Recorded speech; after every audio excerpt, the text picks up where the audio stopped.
Perkenalkan, nama saya Nikade Ari Sudiani. Saya seorang mualaf, Pak Ustadz.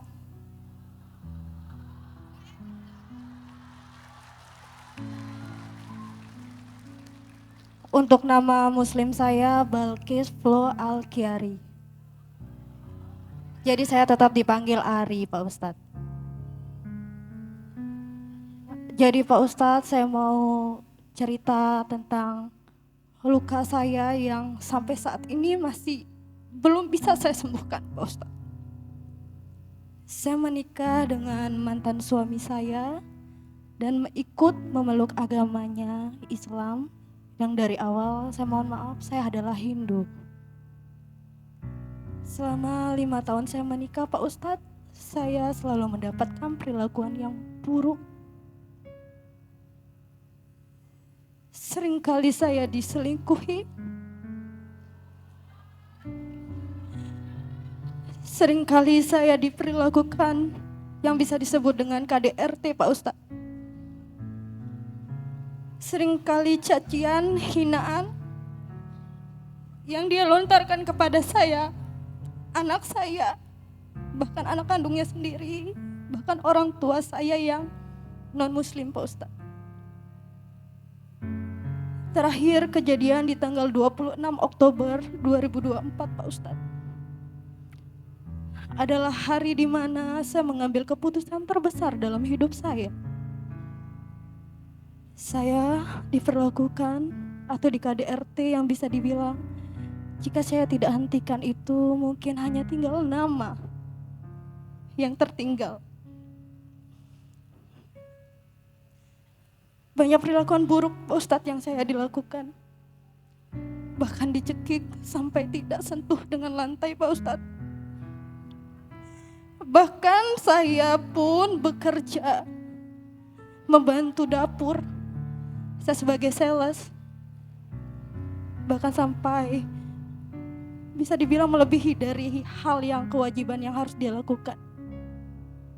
Di tanggal 26 Oktober 2024 saya mengambil keputusan terbesar. Saya menceraikan atau menggugat cerai mantan suami saya.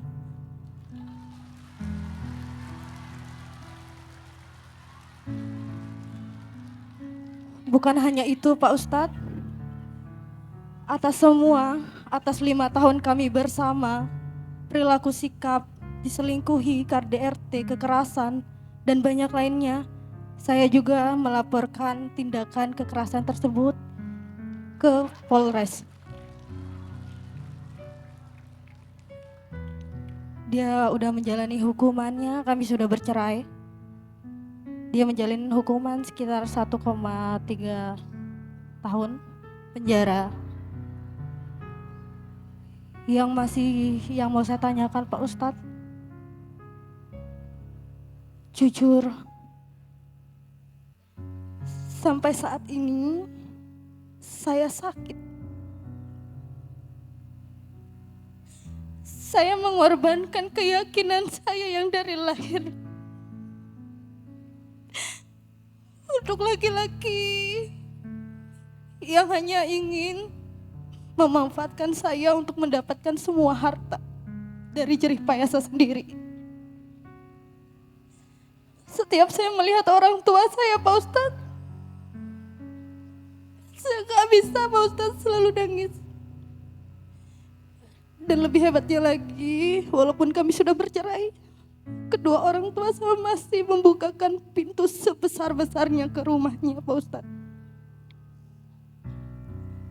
Saat ini saya tinggal bersama orang tua saya atau mbah saya yang non-muslim. Dan di sana, di perkarangan rumah, hanya saya dan anak saya saja yang Islam. Cuma Pak Ustadz,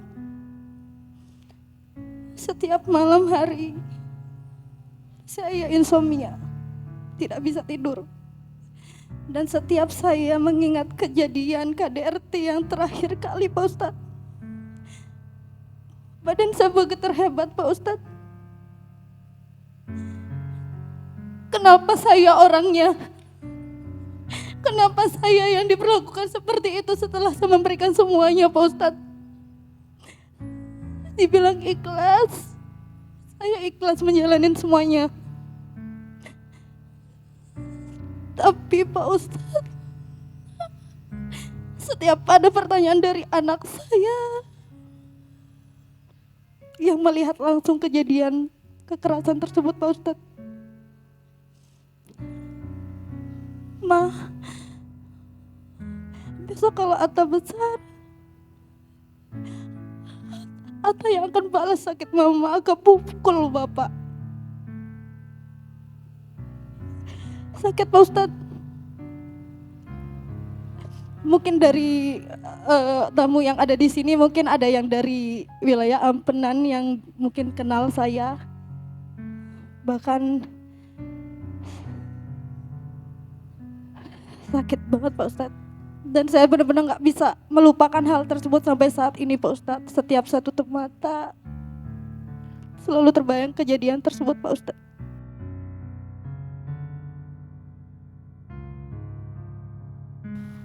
Mbak, terima kasih sudah memberi cerita yang luar biasa, hebat, kuat. Boleh sekali lagi tepuk tangan untuk menyemangati beliau. Izin Ahilman menguatkan Mbak dengan beberapa penyampaian, boleh? Baik. Ada 3 poin yang ingin Ahilman sampaikan. 1, Mbak, terima kasih ya sudah mau bertahan sejauh ini.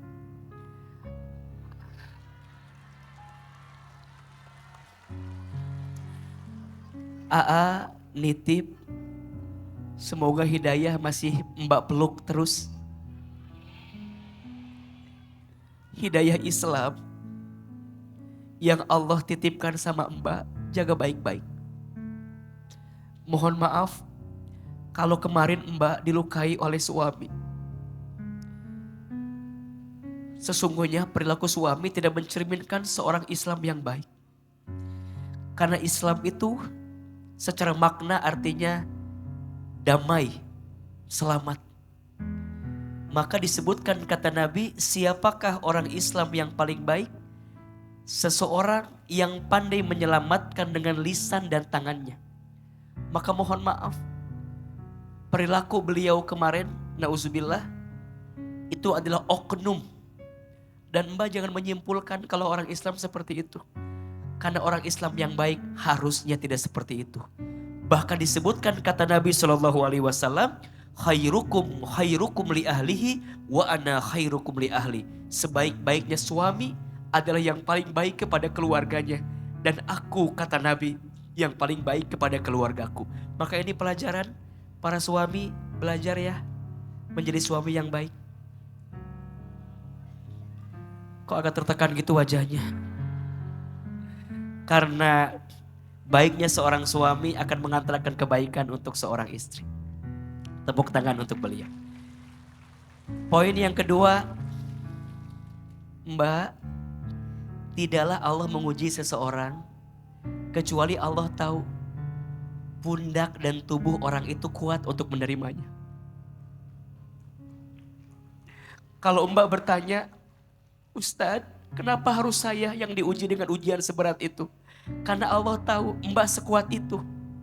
Kenapa enggak yang lain? Yang lain enggak kuat. Kenapa Mbak? Mbak kuat. La yukallifullahu nafsan illa usaha. Dan Mbak harus yakin, Allah tidak mungkin menyiapkan luka pada satu bagian kecuali setelah ini ada kebahagiaan yang sedang Allah pahat dan Allah ukir untuk diberikan kepada Mbak. Mungkin Mbak disakiti oleh suami, tapi percayalah, boleh jadi nanti anak Mbak itu yang bisa mengangkat derajat Mbak dengan segala kebaikannya. Maka pesan AA, Mbak mungkin gagal jadi istri, mungkin rumah tangga kemarin berakhir, tapi ingat, Mbak jangan gagal jadi ibu.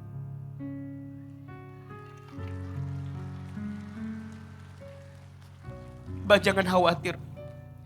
Allah membuatkan sare, Allah gak tidur. Allah tahu, Allah lihat, dan Allah pasti. Di balik takdir yang pernah membuatmu menangis, maka Allah akan siapkan takdir yang membuatmu tersenyum manis. Terakhir, Mau kasih doa, mau? Ada satu doa yang Nabi ajarkan agar kita bisa mendapatkan pengganti dari luka yang pernah kita rasakan. Dia sudah mendapatkan hukuman, Mbak sudah berjalan lagi sekarang, dan ke depan tatap kebaikan. Boleh dibaca doanya sekali, teman-teman sekali. Bismillahirrahmanirrahim. Allahumma ajurni fi musibati wa khlufli khairan minha.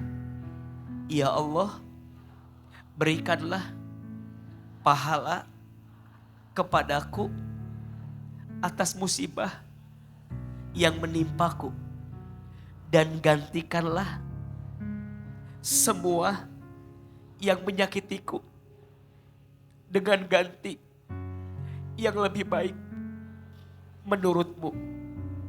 Amin. Mbak titip peluk sayang buat anak-anak di rumah. Mbak kuat, dan kalau bisa terus sibukkan dengan majelis ilmu. Perempuan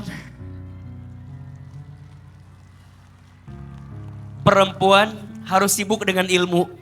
Kalau perempuan tidak sibuk dengan ilmu, maka perempuan akan sibuk dengan perasaan-perasaannya. Betul? Laki-laki harus sibuk dengan ilmu. Kalau laki-laki gak sibuk dengan ilmu, laki-laki akan sibuk dengan hawa nafsunya.